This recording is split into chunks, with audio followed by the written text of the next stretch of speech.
The second church is the church at Pergamos.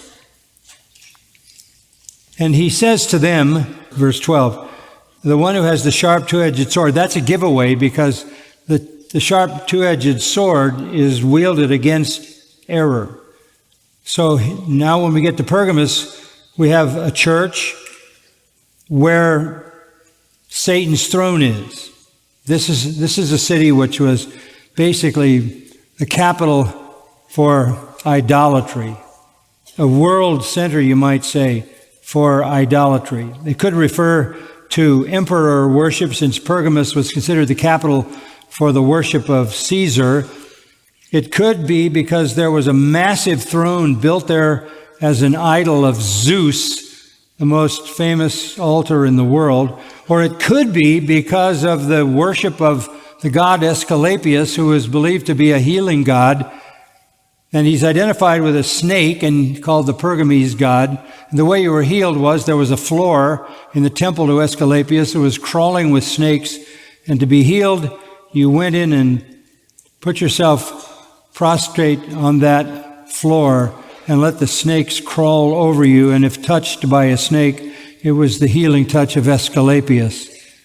If it was anything, it was demonic from the Satan himself, who is disguised as a serpent. But in the midst of this, now we know we have more unbelievers. In the midst of this, he says, verse 13, you hold fast my name and didn't deny my faith, even in the days of Antipas, my witness, my faithful one, who was killed among you where Satan dwells. You're still faithful, some of you, but against the larger group, we could assume, I think. I have a few things against you, verse 14. You have there some who hold the teaching of Balaam, who kept teaching Balak to put a stumbling block before the sons of Israel to eat things sacrificed to idols and commit acts of immorality. Balaam was a prophet who was trying to, under the leadership of Balak, king of Moab, seduce women, Moabite women, to seduce Jewish men to have intermarriage and bring about idolatry. And that's exactly what happened, idolatry and immorality. In verse 15, he says, you have some who hold the teaching of the Nicolaitans. So now there are some still mingling with idolatry and immorality, which was not only a part of Balaam's identification back in Numbers 22, but also a part of the paganism from which these churches had emerged. You have some that have bought into the false teaching freedoms of the Nicolaitans. Therefore repent, or else I'm coming to you quickly. I'll make war with them with the sword of my mouth. So this is really a mixed church.